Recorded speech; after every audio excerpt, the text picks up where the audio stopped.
Inilunsad ng Office of the Provincial Population Officer o OPO ng South Cotabato ang Mental Health Module for Parents and Adolescents.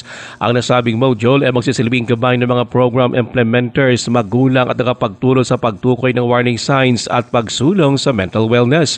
Layo nito na mapigilan ang pagtaas ng bilang ng suicide cases sa lalawigan lalo na sa mga teenager.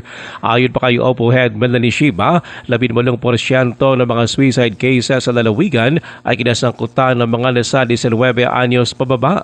Ang nakaalarma pa ayon kay Shiba, pinakabata dito ay 11 anyos. Umaasa naman si Shiba na ito ay magsisilbing leksyon sa mga komunidad para prioridad ang open communication, suporta ng bawat pamilya at mental health support.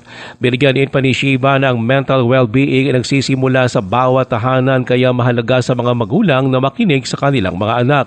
Para mas maisulong pa ang mental well-being, nagsasagawa ngayon ang OPO ng mental health education lalo na sa mga komunidad. Ayon pa kay Shiba, ginagawa nila ito sa pakikipagtulungan sa DepEd, barangay officials at local health offices. We are making this gadget as the babysitters of our children. So nagiging dependent sila, nagiging limited ang communication, nagiging limited ang mga social interactions nila. Kag sa gamay nga problema, nagre-resort sila into suicide, attempted and consummated. Ruel Osano, NDBC Bida Balita.